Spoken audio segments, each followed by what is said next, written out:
लक्ष नाही, काहीही टाकतात. म्हणजे एक एक एक लहान एवढीशी मुलगी दुसऱ्या लहान मुलीला घाणेरड्या शिव्या देतात आणि त्याला व्ह्यूअर्स किती तर 10 लाख, त्याला लाईक्स किती तर 47,000. तुम्ही काय दाखवलं जातंय, काय पाहिलं जातंय आणि आपल्याला काय आवडतंय, खरं तर आपली आवड बदलली की काय असा मला प्रश्न आहे. जर शिव्या देण्याच्या व्हिडिओला जर 47,000 लाईक्स येणार असतील तर मला वाटतं आपली आवड बदलली. आणि एखादी मुलगी गोल्ड मेडल घेऊन येते, एखादी मुलगी कल्चरल उत्तम काहीतरी केलेलं असतं, तिच्या फेसबुक पेजला जर तुम्ही गेला तर 40 लाईक मुश्किलने मिळत नाही. पण मुलं ही विचार करतात मी हे बनवू की ते बनवू, तर ते बनवतात ज्याला सगळ्यात जास्त लाईक्स.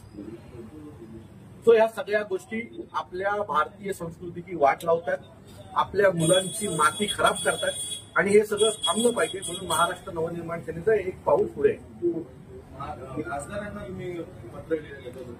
आम्ही महाराष्ट्रातल्या 48च्या 48 खासदारांना पत्र लिहिलेलं आहे आणि संसदेत हा विषय घ्यावा अशी आम्ही त्यांना विनंती केलेली आहे. सर्वच खासदारांना आम्ही भेटणार पण आहोत आणि त्यांच्यासोबत आम्ही त्यांना हे पत्र कुरिअर देखील केलेलं आहे. मला अपेक्षित आहे की यातले एक काही खासदार तरी या पालक म्हणून हा विषय संसदेत उठवतील आणि या सगळ्यांवर बंदी घालण्यासाठी त्यांचा एक पाऊल पुढे असेल. बघा, आम्ही रस्त्यावर भांडू शकतो, आतमध्ये याच लोकांना भांडायचे. जर त्यांच्यामधली आई वडीलपणा जर जिवंत असेल तर नक्कीच हा विषय संसदेत घेतील अशी आम्हाला खात्री आहे.